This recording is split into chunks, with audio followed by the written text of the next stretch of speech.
This is an apology for those who arrived at 10 a.m. because the programme, as you know now, started at 11:30. Most people did spot that.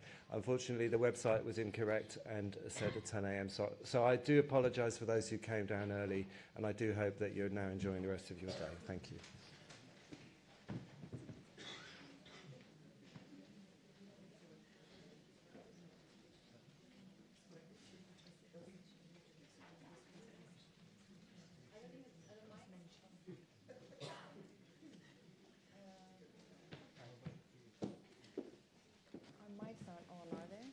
They're not on.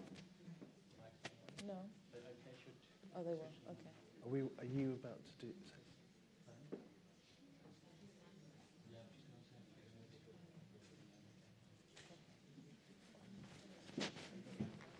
so?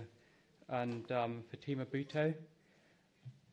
May I remind you again that you should keep all your phones either off or on silent. And there's also another panel separately here in the Elliott room on Lady Noon. Thank you. Hi everyone, how's it going? Are we all well? Welcome to Lahore Literature Festival. The driest part of London right now. Thank you so much for coming out tonight. My name is this afternoon. My name is Nikesh Shukla. I'm a writer and editor and idiot, and I'm really, really excited to be in conversation with the incredible Fatima Bhutto, everyone.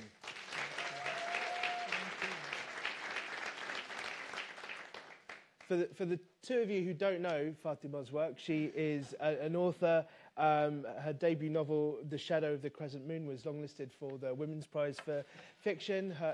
She wrote a memoir called Songs of Blood and Swords, and her new novel, The Runaways, came out, I think, in March this year.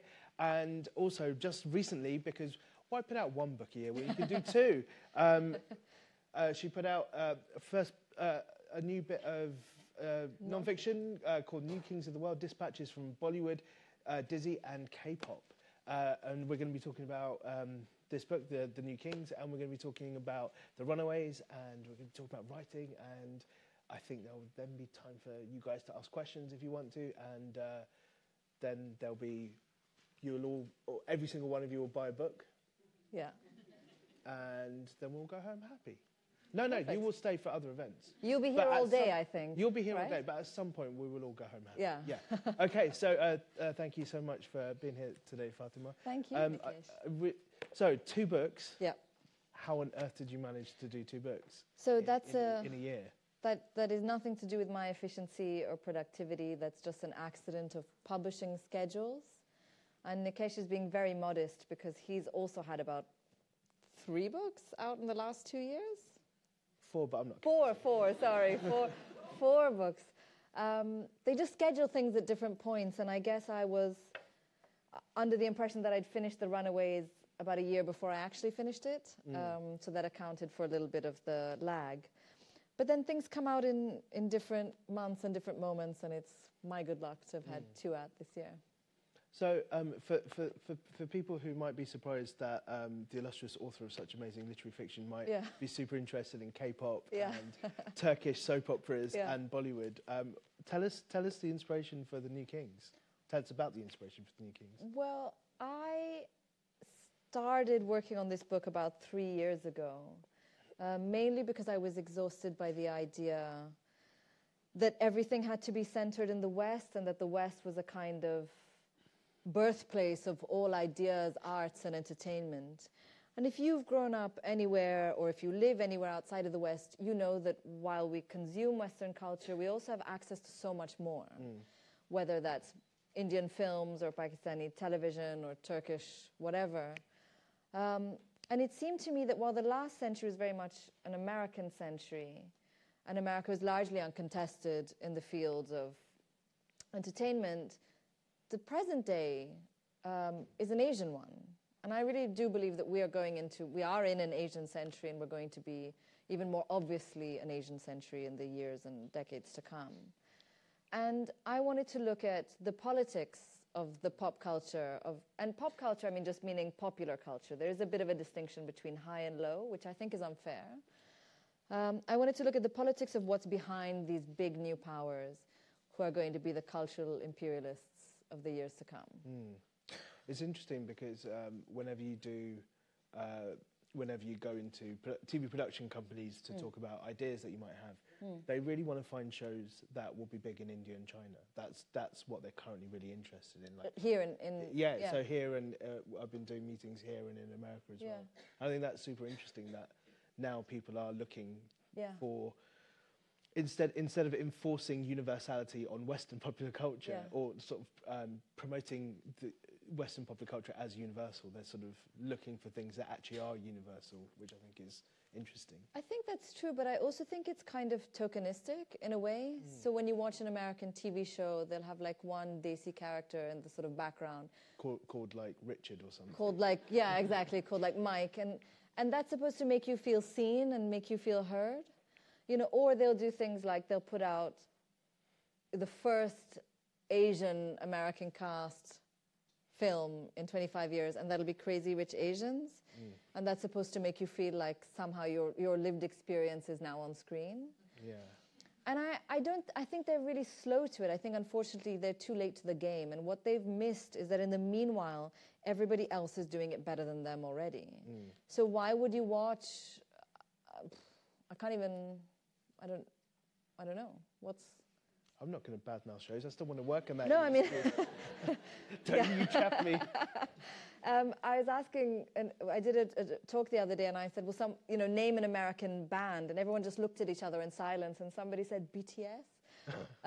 Really? Yeah. I mean, they're all dated. I mean, it's kind of old. But why would you watch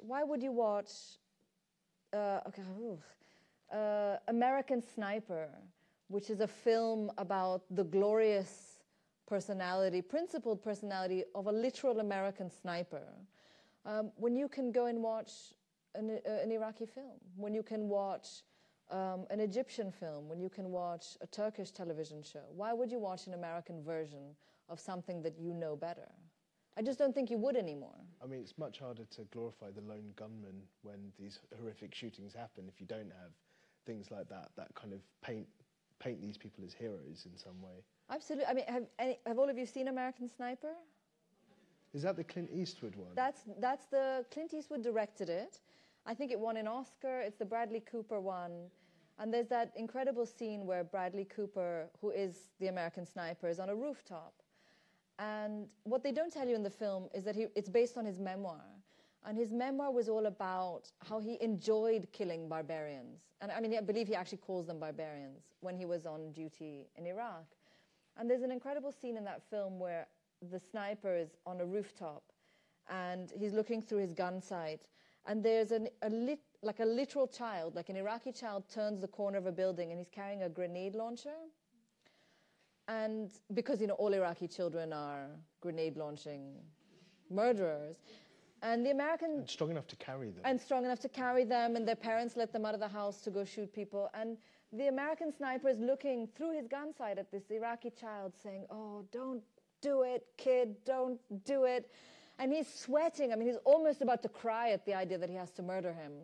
And then the Iraqi kid, because he's sort of unorganized, he drops the grenade launcher and runs off somewhere. And Bradley Cooper falls over in relief.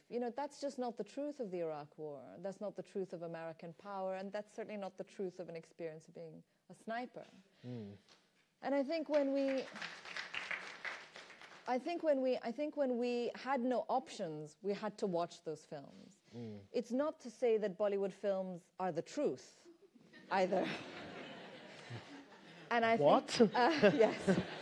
And I think that they're as fantastical. So a film that I find, partly horrifying and partly ridiculous is this Akshay Kumar film where the villains of the film are the Pathan warriors fighting the British Raj. Yeah. I mean, how can an Indian director make a film where those people fighting for the freedom of their country are the villains? I can understand how a British filmmaker would do that, but how does an Indian filmmaker do that? So there's certainly a lot of dystopian strangeness happening in Bollywood too. The point is only that I think we have different options now. Yeah, there's so much choice. You know, it's hard to sort of choose what to watch because of all the noise. I wanted to come back to what you were just saying about Bollywood because it's a really fascinating chapter. But you were going to read a bit from that. So were you going to read a bit? I was going to read a bit from the Pakistani section, but okay, let me ask you my okay, Bollywood questions, and then we'll read. Maybe I'll change. So one of the things that I think, one of the things that you talk about is the Bollywood of the 80s and 90s is sort of almost unrecognisable from Bollywood of now, and so long gone are the days of Amitabh Bachchan's everyman, that's sort of the gritty working class hero, everyman hero, and now there's much more of like, you know, with the sort of the three Khans as you paint them, there's much more of like the aspirational sort of middle class to upper middle class kind of person who isn't sort of speaking truth to power or pushing back against the system. And I wonder if you could talk a little bit about what you think has changed there, why you think there's been that switch. Yeah, I think Bollywood is a really, and any industry, but Bollywood in particular is a great mirror to Indian society throughout any decade. So the early films of the industry of the 1950s are all about this very romantic nationalism. And all the Raj Kapoor films are about men who are not big men, who are struggling men, poor men, but who are confident about the path ahead. They have a strong belief in brotherhood, in the idealistic possibilities of the nation. And of course, they're all socialists. So, you know, there's a reason why Raj Kapoor films are popular in the Soviet Union at the time. I mean, even Joseph Stalin was a fan of Raj Kapoor films. And in the 1970s, as you say, that changes because of all the corruption and the raging inequality of the time. You have then the Amitabh Bachchan hero, who is still a socialist, and he's deeply concerned with social justice, but he's no longer a utopian. So he no longer believes in the goodness of the nation or of the representatives of the nation. The nation is always beloved, but there are nefarious people between the lover and the beloved, obviously. Right. And the Amitabh Bachchan characters are, again, sometimes orphans. They grow up on footpaths, being put down and spoken down to and humiliated by the rich. And their struggle is one against power, for the most part. They're not victorious necessarily, but the struggle is valiant. And I think you see that through the 1980s. And that totally changes with the advent of neoliberalism. You know, I think we come to films and we come to popular culture as innocents. We come to be entertained, to be led away, and to be transported. But the people making culture are not making it as innocence. They're coding it with all kinds of political messaging and moments. So as India liberalizes its economy, long gone are the socialist heroes of Bollywood films. So, I mean, with rare exceptions, the Bollywood heroes of the 1990s onwards are not people concerned with social justice. They don't really care about the poor. They don't care about the village. They're not interested in the community at large. Of course, there are exceptions, but by and large, they are capitalists and they are shoppers. And the film I always give as an example, and I think we can blame Karan Johar for this entirely almost, is Kabhi Khushi Kabhi Gham, because this is a film of a total fantasy. This is about an Indian family that live in a castle. They take helicopters as their mode of transport. They choose to live in England, but yet they only speak to each other in Hindi. You know, they love their country, but they don't want to live in it.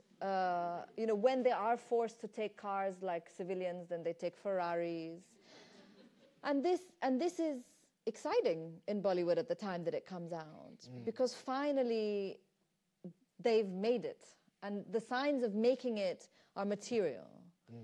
And I think that's true, again, with exception for the films of today. There is a lot of consumerism and money built in. I should say that I think the one film that I've seen recently, at least, that is an exception to this is Gully Boy, which reminds you of the old Bollywood, in part because its hero is a Muslim, is a member of a minority. I didn't think that was going to happen anytime soon in Bollywood. But it is corrupted, I think, by neoliberalism, as everything else seems to be. And so the films are about having rather than about feeling.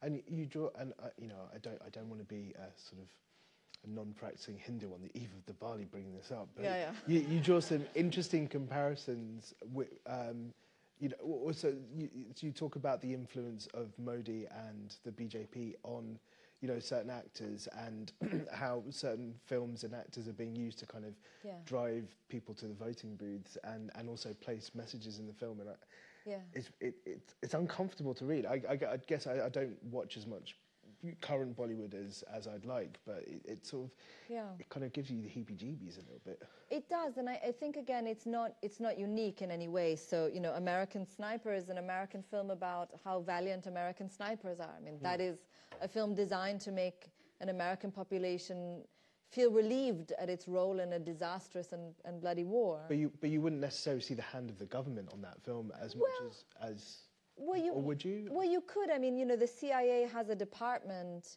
specifically to help filmmakers.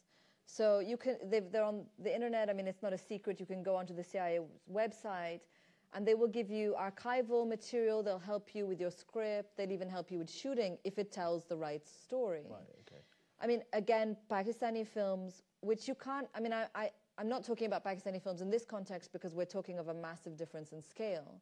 But Pakistani films are no different in the agenda that they are pushing. And they also have, I mean, ISPR, which is the sort of PR wing, is involved in filmmaking in Pakistan. But you can't compare their output of 5 films with Bollywood's 2,000 films a year. And the dark turn in Bollywood, you see it very much under the Modi government. So I always say that if you take a film like PK, I mean, I'm assuming you all know these films because this is the one room where I don't have to explain the films. But the difference, have you seen PK? I haven't seen. I know of it. Yeah. So PK, which is essentially about an alien that turns up in Delhi or wherever and then realizes over the course of 3.5 hours that we're all brothers and religion doesn't separate anyone and Hindu, Muslim, we're all the same. The space between that kind of a movie and Uri, which is a war movie, but not just a war movie. It's not like a war movie like Platoon is a war movie, you know. It's like a celebratory war movie. It's a like, let's go destroy them kind of war movie. It's 4 years, 5 years. I mean, it's not a long time at all for that to change. But I think it's unfair to put that all on the Modi government itself because that begins earlier. So one of the things that was really fascinating for me to discover while I was writing this book is how those neoliberal films come with this very jingoistic, muscular nationalism embedded. So again, you'll all remember Kabhi Khushi Kabhi Gham, and you remember that scene where Shah Rukh's son is at his school concert, yeah? So again, for the few of you who might not have seen this film, there's a scene where the young boy is going to be at a school concert where he begins to sing the Indian national anthem, which is, and you know, they're in like Surrey or somewhere. I mean, all the kids behind him are white and blonde. And as he starts to sing the Indian national anthem, everyone in the audience is so moved that they all stand up. And the English school children start singing the national anthem, which for some reason they all know. And we can giggle about it, but these films have really important and dark consequences. So when that film was released in India, a man called Mr. Shyam Choksi goes to a cinema in Bhopal to watch the film. And at that moment, when everyone stands up for the national anthem, he is so moved that he too stands up in his cinema seat. And just again, in case you don't remember, there's a scene in that bit where there's a girl in a wheelchair who wants to stand up but can't. So she raises her hands. I mean, it's giggly, but anyways, so Mr. Choksi stands up and everyone in the cinema is annoyed. You know, sit down, you're in our way, get out of our way. And he's so offended that his compatriots would not stand for the national anthem that he goes and complains to the cinema. The cinema says, look, hey, what can we tell you? You know, sorry. that's not enough. So he begins a protest outside the Bhopal cinema, demanding that audience members stand up for the anthem in that film.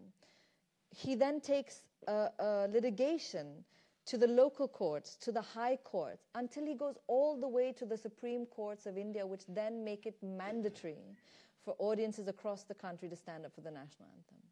Now, that ruling was amended last year. So in 2008, the Supreme Court of India made it optional again.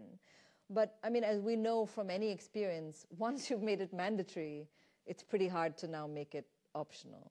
You know, and in these moments of intense nationalism, how do you not stand up when everyone else is going to stand up? When standing up separates you from national and anti-national. So those films, those Karan Johar films, we can giggle at, but they come from they don't come from an innocent place, and they inspire and fuel uninnocent tendencies, I think. And that's the result you see of Bollywood films today. Can we hear a bit? Yes. So everybody, whenever I go anywhere and we do Q&A, always say, why don't you write about Pakistan? And then I have to say, well, I did write about Pakistan, so I'm just going to read you the bit about Pakistan to save you from the question. And the publishers, our publisher called Columbia Global Reports, and they commissioned a series of books about globalization. And so the mandate we all had was that we had to truly prove our argument between not just point A and B, but A and Z if we needed to. So had there been people in Norway watching Pakistani TV dramas, which I think there will be very soon, it would have made it into the book. But I chose to speak about what I think of as the really golden era. So, for art, obviously, not for anything else. In 1977, Pakistan was placed under martial law. Seemingly overnight, the socialist, progressive direction the young country had been charting since the tumultuous start of that decade was blocked. General Zia-ul-Haq, the CIA-backed fundamentalist dictator, imposed his writ on all levels of Pakistani society. All political activity was banned, activists were publicly flogged, and barbarous edicts calling for the stoning of adulterous women were signed into law. Pakistan's new military ruler attempted to subjugate all facets of the Pakistani imagination to his total control, brutalizing society with a combination of violence and blanket repression. Newspapers were forced to submit to twice-daily censorship checks, while women were banned from reading the news on Pakistan television if they did not cover their hair.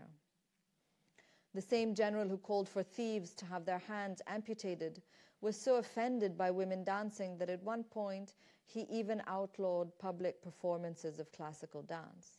Yet it was exactly under this martial law's suffocating oppression that the arts in Pakistan were at their most vibrant.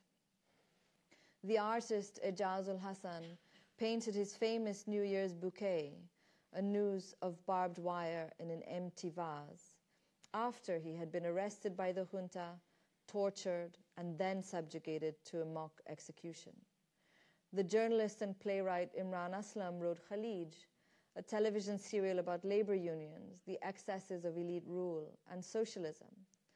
The poet Faiz Ahmad Faiz penned his most searing verse against the army from exile in Beirut. PTV broadcast Anghan Tera in the 1980s, 12 episodes of biting satire. In one famous episode, a servant is trying to learn English. What is the interrogative of I am coming, he asks his boss. Is it army going? By the time the military censors got the joke, it was too late. Everyone else already had. Between the 1970s and 1980s, playwrights scripted television dramas and satires that traveled not only to the United Kingdom and Canada, but were also runaway successes across the border in India. Pakistan had always been an enthusiastic audience for Bollywood, but when it came to television, there was no doubt that the Pakistanis bested their neighbors. And I wrote this section not to do with the Bollywood part of the book, but to do with the Turkish drama part of the book, because it happens to be under another dictator, under General Musharraf, that you have another flowering of the arts in Pakistan because private television licenses proliferate in the early 2000s. And with the immense rush of TV channels comes the need for programming. And Pakistani dramas, which have always been respected and have always been very nuanced and sophisticated in their imagining, have a revival of sorts. Not that they ever go away, but they have this great revival in the early 2000s. And of course, it's true that you can watch Pakistani dramas on Netflix today. You can watch them on YouTube, they're available. But at that moment that they were beginning another rise, they were hit by something unexpected that stops them pretty much in their path. And that's Turkish television programming. So, but before you started this book, did you watch the Turkish Dizis, as they're called? And how did you come across them? And were you always a big K-pop fan? No, I mean, I have to say for the record, I really don't like Bollywood films at all, actually. What? I mean, sorry, but I find them... That is the most surprising, spontaneous of they're not, I mean, a lot of my friends were surprised that I chose to write about them, but I'm interested in them in how they reflect the economics and the politics of the subcontinent. But as a film, I mean, if you ask me, you know, under duress, I might pick a Bollywood film. And now I have to do it for research, you know, I had to keep a spreadsheet of Bollywood films while I was writing this book. Kabhi Khushi Kabhi Gham is secretly your favourite film. No, but it'd be good to hear. So for those of you who don't know what Turkish Dizis are, they sound... They're like soap operas, or like, I guess like telenovelas, or like those Indian soap dramas where you have the same camera angle for 12 minutes of someone falling down the stairs for 2 episodes. Yeah, that's it, that's more it. I mean, in a soap opera or a telenovela, they fall down the stairs every 5 minutes. But in a Dizi or the Indian or Pakistani dramas, it will be drawn out over 5 episodes. They'll still be limping. No, I mean, so whereas Bollywood is not at all my preferred cinema, when the Turkish shows hit Pakistan, I remember that they were on TV, and I noticed them when they were on TV, but I wasn't watching them.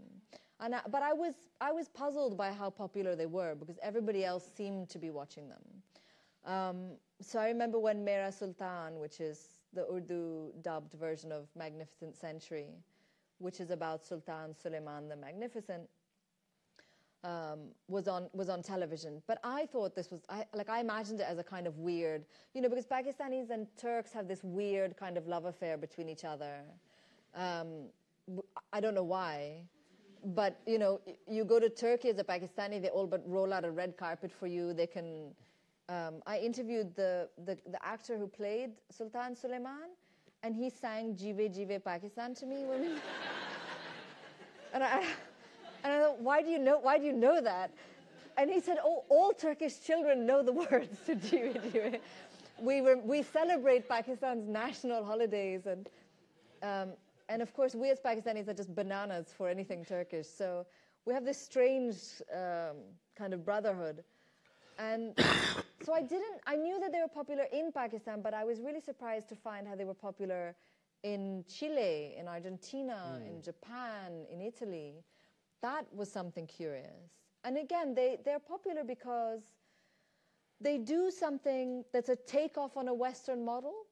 So they're making a television show, which, okay, they got from the West. But unlike the West, their television shows are about values and about principles. And they're situated in these conservative environments that mean that families can watch the shows together. So there's not a lot of violence. I mean, the violence that there is in the historical epics. They'll have battle scenes. There's not a lot of, there's no profanity, rather. There's nothing, you know, the romantic relationships are very chaste, and again, you know, it will take years to sort of conclude in any meaningful way. So the grandmother, the granddaughter, you know, everyone can watch the show without anyone's eyes being covered or ears being blocked out. And at the same time, they're people who look like us and who live like us and who struggle like us. And, you know, you'll even hear people say, oh, yes, you know, these are about our history. And I always think, well, when did we become Ottoman? You know, we don't, it's not our history, but, oh, yes, but it's Muslim history.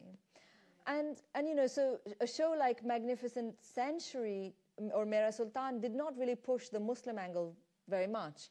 And Erdogan was not a fan. He didn't like that show at all. But Ertugrul, if you guys are watching that now, yeah, see, everybody's watching it. Ertugrul really pushes the Muslim sort of angle. And Ertugrul, have you seen Ertugrul? So I'll just explain it to you, Nikesh. Ertugrul is about the father of the Ottoman, the founder of the Ottoman Empire. Right. So it's about that tribe. And from the very minute it begins, is really about this Muslim force that's going to defeat all the sort of enemies in their path. And Erdogan is a big fan. He said of the show that until the lions start to write their own stories, the hunters will always be the ones telling the tale. Of course, Pakistan's own Prime Minister Imran Khan is a fan. He mentions it here and there. Nicolas Maduro is also a fan, in case there are any Venezuelans in the house. No? He paid a visit to the set when he visited Turkey on a state visit. So you don't need to be a Muslim to enjoy these things, but if you belong to the global South, if you come from somewhere that has been a subject of Western power, or who has been humiliated by Western imperialism, then these are shows that you can finally cheer for someone in. And yeah, there's sort of, there is this sort of arrogance of the West to sort of assume that, you know, popular culture begins and ends with them, and that. Yeah. So, you know, it's been curious watching people in the UK be very surprised that this little-known band from Korea called BTS sell out the O2 arena for 5 nights or however many nights it was, and they're not little known. They're not little known, no. So to go back to answer, I wasn't trying to dodge it. I'm not a K-pop fan originally. But now. but I had to do music, so I had, for the book we had very strict cutoff. We could only write 50,000 words, which is much harder than it's nothing, 50,000 words. I mean, you have to really count every word when that's your limit. And I wanted to include music, and the only thing that made sense was K-pop, because Korea is not a little-known power in the field of cultural imperialism at all. K-pop is a $5 billion a year industry. And Korea is considered the first non-Western country to successfully export all of its cultural products. So they export films, television shows, video games, and music. And I'm not even going into like makeup and wellness and all that other stuff. And something like 6 out of YouTube's 10 most watched videos ever, 6 out of those 10 are K-pop videos, with 80% of the views coming outside of East Asia, coming outside of South Korea. And they also have a very fascinating origin. So K-pop is not, we might see it as frivolous or as silly, but it's born again out of, neoliberalism. It's born out of the Asian financial crisis of the late 1990s. It was when Korea was very badly hit in 1997, that they were struggling to rebuild their economy. And Korea at that time, in the late 90s, had to take out the largest ever IMF bailout in history at that point. So they don't call it the Asian financial crisis. They call it the IMF crisis, which was a really humiliating moment for them. And because of their mutual defense pacts with North America, they can't pursue military technology. They don't grow anything except ginseng, so they can't rely on natural resources. And you know, their reliance on big business like Hyundai and Samsung is what really had got them into this mess in the first place. So the South Korean president at the time decided to focus his country's efforts on pop culture. And I thought this was fascinating because countries like Pakistan are really, unfortunately, sorry, but we are flops when it comes to our image. And we are real failures at the idea of how we wish to be presented. We don't understand the power and the value of that at all. And Korea is a country that understood it instinctually and also understood it for profit. So they built their economy along that line. And it's a success story. So as you said, Korean bands sell out Wembley Stadium in minutes. I mean, you know, it's not like it takes them a long time to do it either. They're innovating at an enormous rate. So I know everyone here will pretend not to know much about K-pop bands, but the number one group on the Billboard charts right now is a K-pop band, and they debuted at number 1. BTS, right? No, this is a new band. New one, okay. It's called Super M, and it's a crazy idea where they just took members from other big bands and just smushed them into one big new band. So again, this is what I was doing the exercise for. Is so they're the Crosby, Stills, Nash and Young of there you go, there you go. See, and we can't even think of a modern day equivalent of Crosby, Stills, Nash and Young, but yes, they would be that for K-pop. Live Aid. I mean, yeah, but see how old our references are? Yeah, Even yeah, Live Aid is old. I did it with the Beatles, the Stones, and then I ran out of a third, so I said the Monkees. But they're that version. So the Koreans are doing something crazy out there, and they're facing stiff competition, and that competition is coming from China. So all of these things are things that we dismiss at our own peril, and I think people that dismiss culture do it to their own disadvantage. So I do want to spend a little bit of time talking about the Runaways, but one of the things that we were talking about earlier was one of my takeaways from the book, I guess, was sort of thinking about everything that you're talking about in this book in relation to some of the work that I've been doing, and you know, there are lots of conversations within the cultural industries in the UK and the US around representation and sort of, you know, being more inclusive and more diverse and diversifying our screens and our bookshelves and all the rest of it. And what I guess one of the things that we always talk about is about using these things to hold up mirrors, and but then when you look at, you know, how popular culture is sort of proliferating outside of the UK and US, it's much less about mirrors and much more about almost like, as you were saying, like an old-fashioned approach to sort of core values, which I think is quite interesting. Yeah, I mean, the thing that came up again and again when I was working on this book, wherever I went, and I was in Turkey, in Lebanon, I went to a Syrian refugee camp, I was in Peru, I really went everywhere. The thing that people said to me again and again about why they were turning to these cultural products was because they wanted to watch something that meant something in terms of how they lived and what they struggled with. And I think that same idea makes up some part of the Runaways as well. It's the idea that the world really has been let down by globalization. That globalization was supposed to be a force that connected us all to each other. And it was supposed to erode all these barriers between people. It was supposed to allow access and opportunity and wealth to flow freely. And of course it didn't. What it did is it essentially set fire to the world in terms of inequality. So that 1% that always had things has more. But I think it's that sort of, that ubiquity of American popular culture, almost like it was this attempt to kind of turn it into this sort of global cultural Esperanto of, you know, Friends is the story of all of everyone, us. Yeah. Exactly. And that, you know, this is what modern middle-class life is. And it's a completely unrealistic depiction. It's a fantasy of modern life, forget middle class, forget struggling. And I think that the people left out of that vision, the pain of searching for a vision that speaks to you is present everywhere.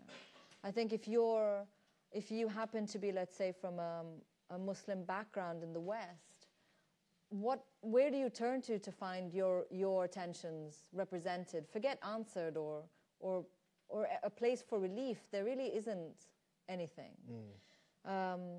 And so the Runaways comes out a little bit from that. Yeah, because I think they both look at youth culture in an interesting way.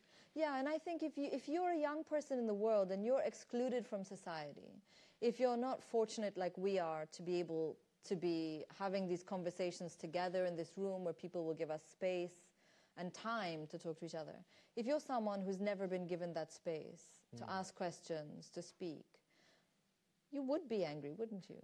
Yeah. I mean, and that anger can be weaponized and is being weaponized.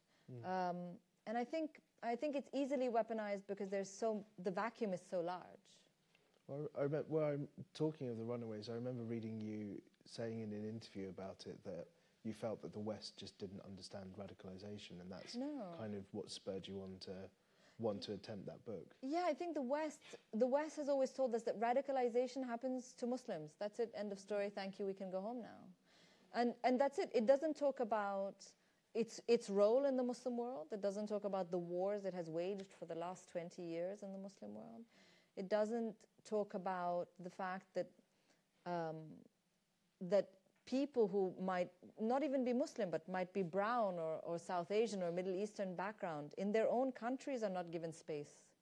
And if your country doesn't imagine a space for you within it, you will be vulnerable to anyone who offers you a space. You know, whenever something blows up anywhere in the world, and you happen to be a Pakistani writer, you'll get a call saying, could you please write about, you know, why this keeps happening in your country. But there's no interest really in looking at why it happens. There's no interest in looking at how the violence doesn't begin and end in these countries. It's really imposed in a lot of ways.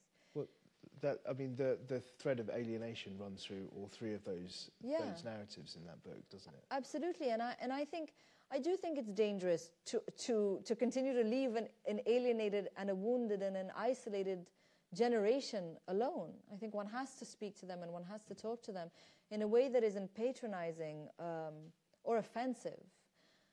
I feel humiliated when I travel. I feel wounded when I watch TV or listen to the radio or see the news. I can only imagine what everyone else feels. Just before we do throw it out to questions, I just wanted to ask you, I often don't think that we get much time to talk about things like craft as writers of the diaspora or what have you.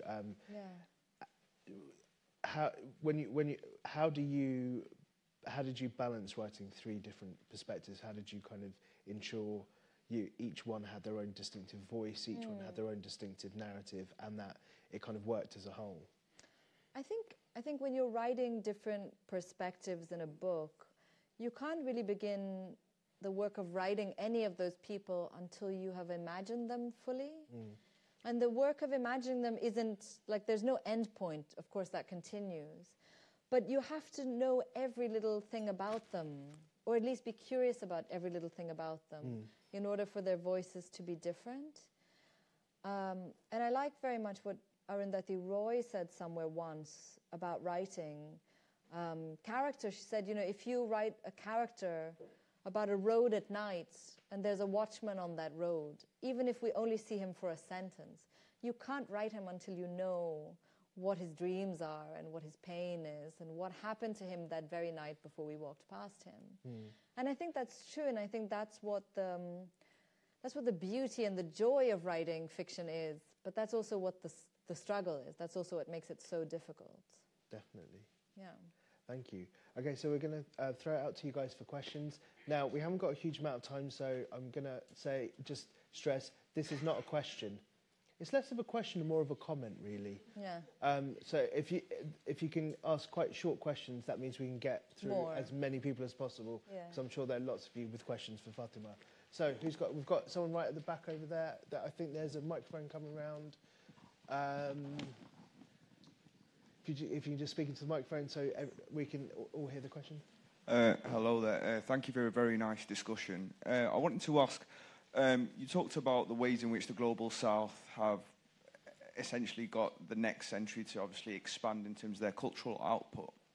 I wanted to ask, what are your views on the people who are directing a lot of that cultural output by having their education in Western institutions, especially people in marketing? Because you mentioned, for example, Indian films. I don't like saying Bollywood because it makes it sound inferior in some way.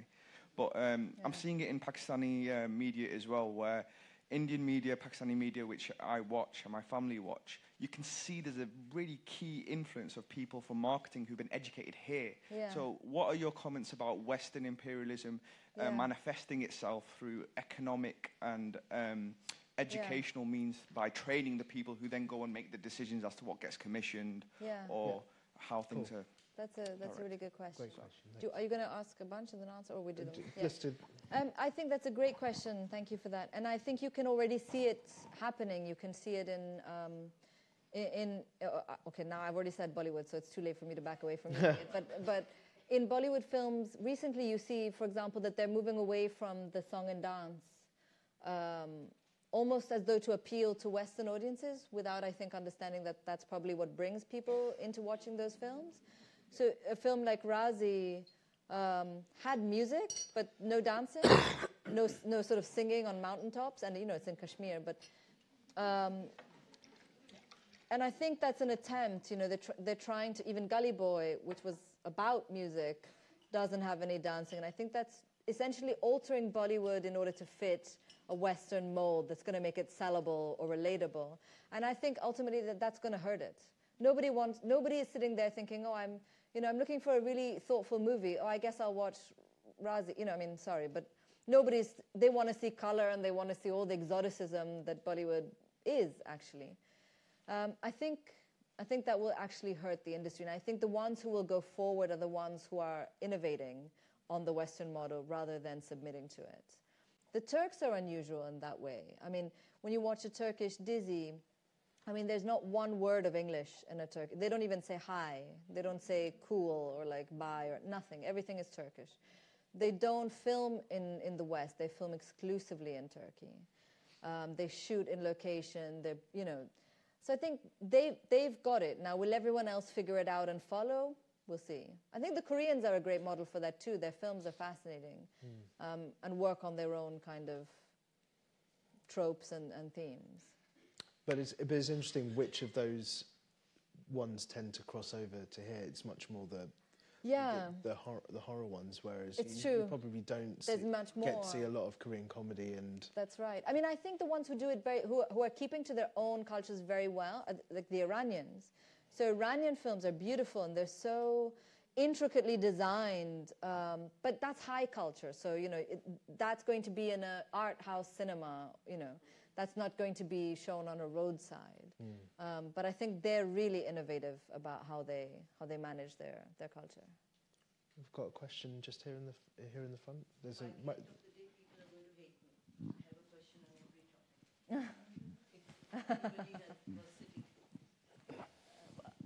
Shukla, you can also answer that. Fatima, the Bollywood comment that came from there. Yeah.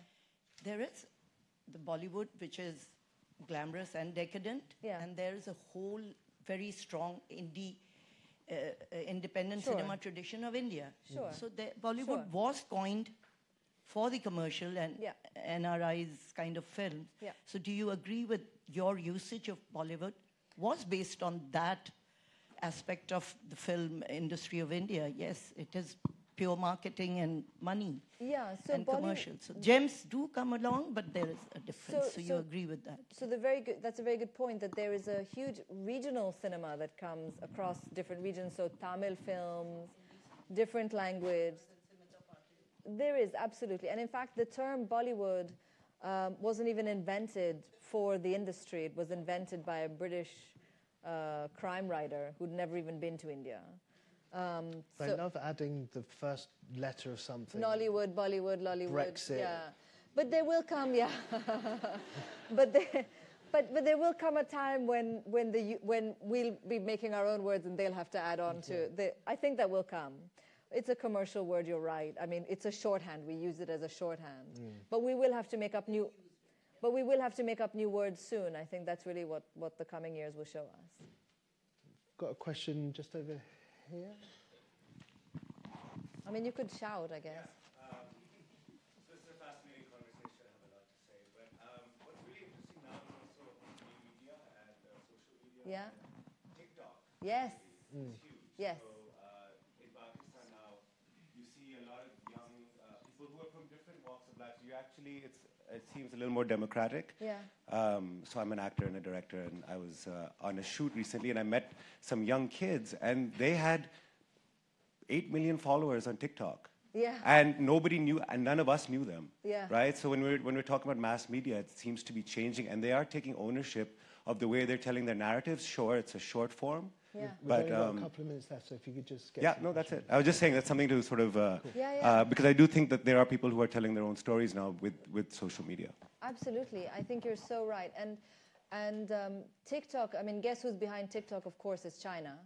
So China, the company that makes TikTok is owned by a Chinese company. It is a Chinese company. They're incredible because you don't need a fancy phone. You can make a TikTok video on a normal phone. Most of it's to music, so it's nonverbal. So your work can travel pretty quickly. Already more people are engaging with TikTok than Twitter and Snapchat on a monthly basis.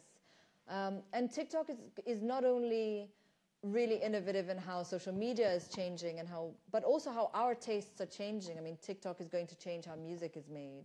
It's going to become shorter. Music producers are testing things on TikTok. So I think we're all going to have to leave here and make TikTok accounts immediately. But that's the other thing, that's Chinese soft power.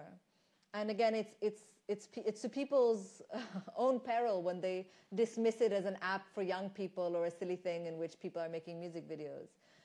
This is the battlegrounds of the coming century, and some people are already winning on it.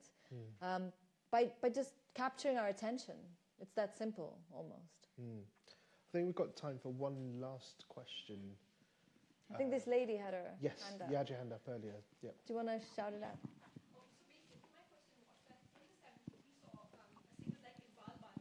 Protest against General Zia and sang Hum Dekhenge in a black sari, and that is an iconic moment for our history. Why don't we see such sort of protests from our media people now? Why don't we see that from actors like Adnan Malik or Hamza Ali Abbasi? Well, Hamza Ali Abbasi has been supporting an extremist kind of narrative now. So well, I think the moment you mentioned of Iqbal Bano singing Hum Dekhenge, which was of course a act of resistance that she was punished for, that effectively ended her career. It's one of my favorite moments in our history. Is a sign of the bravery of Pakistani artists. I wouldn't be able to answer for anyone else, but I think there is still people who are, I think there's many Pakistani voices who are brave. I think there's many Pakistani voices who speak out against injustices and violence and who suffer for that. And in the mainstream, do we do that anymore? Like Bano was a star back then. Yeah, so was Faiz, so was Habib Jalib, I mean, those were, their lives were imperiled by that. I do think that there are still very brave writers and artists and activists. I think that on the one hand, it's unfair to impose a time frame to say, why didn't you do it for this thing or not that thing? But I do see that happening in the Pakistani artistic sphere. I mean, if you're watching the sort of main anchor on television, I don't expect much from him, frankly. But from people with a lot more to lose, you do see, I think, resistance. But I take your point. I think there can always be more, and we have so much to speak about.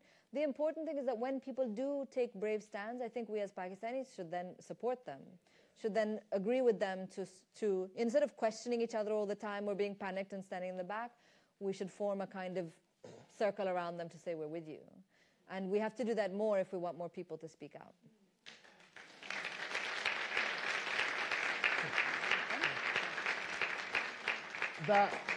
I think that is the perfect place to end it. Thank you so much to all of you for being such a great audience. Thank you to the British Library for hosting this great event. Thank you to the Lahore Literature Festival. And thank you to Hatchards for running a bookstall out there where you can go and buy Fatima's book and right now. And Nikesh's books. So thank you very much to Fatima Bhutto, everyone.